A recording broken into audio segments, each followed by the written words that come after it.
Hello everyone, আজি মই বনাইছো 4 কেজি চিকেন আৰু 4 কেজি চিকেন মই ঘৰত কেনেদৰে বনাইছো সেইটো আপোনালোক দেখাই আছো তো আজি ভিডিওটো চাই থাকক আৰু আমাৰ এইটো চিকেনটো মই বনাইছো এয়া লাষ্টৰ এন্ডিংটোহে দেখাইছো দেই এতিয়া মই দেখাম আপোনালোকক ষ্টাৰ্টিংৰ পৰা কেনেকৈ চিকেনটো আমি ৰেডি কৰিছো সেইটো মই দেখাই আছো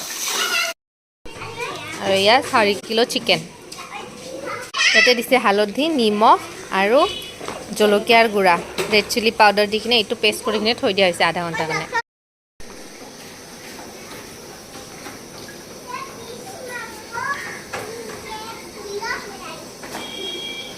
তেল আধা লিটাৰ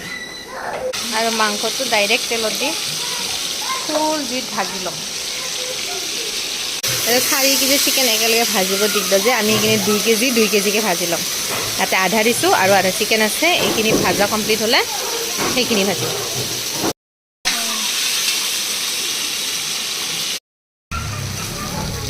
এতিয়া আমি চিকেনটো ওলাই লওঁ ইয়াৰ পৰা তাৰপিছত আমি নেক্সট বাকী থকা চিকেনখিনি ভাজিম মাংসটো আমাৰ পুৰা ফ্ৰাই হৈ গ'ল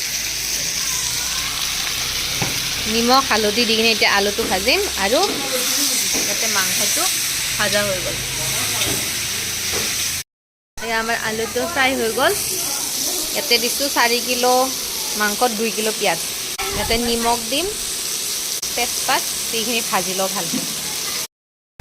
পিঁয়াজটো পুৰা ৰংচুৱাকৈ ভাজি ল'ব লাগে এতিয়া দিম আদা নহৰু পেষ্ট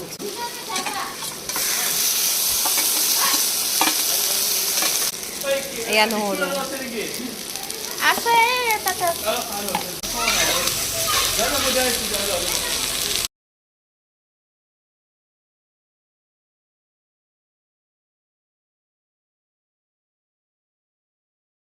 এবাৰ দিছে হালধি আৰু ৰেড চিলি পাউডাৰ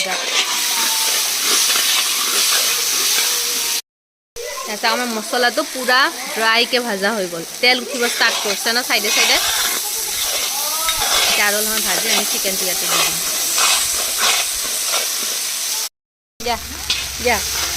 এতিয়া ইয়াতে দিম আমি টমেটো চচ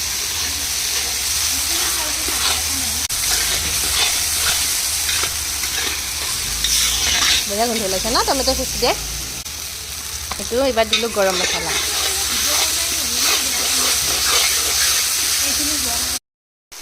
এইবাৰ এইটো আমি চিকেনটো ইয়াতে দি দিওঁ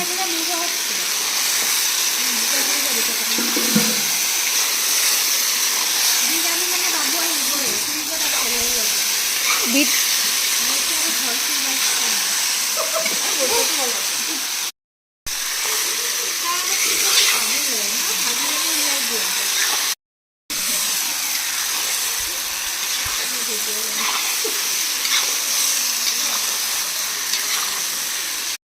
জুই উঠিবই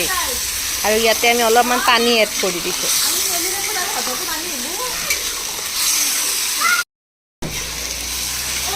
এইফালে আমাৰ চিকেন অকণমান পানী দিলোঁ নহয় বাছ হৈ গ'ল এতিয়া আমি ড্ৰাইকৈ ৰাখিম ইয়াতে আমি বেছি মানে পানী নাৰাখোঁ আৰু ফাইনেলি আমাৰ চিকেনটো ৰেডি আমি বেছি পানী এৰা নাই কাৰণ যিহেতু ব্ৰইলাৰ মাংস পানী দিলে ভাল নালাগে ন তো ইয়াত তেল উঠাকৈ ভাজি লৈছোঁ আৰু অকণমান দিছোঁ যাতে অলপ গ্ৰেভি টাইপ হয়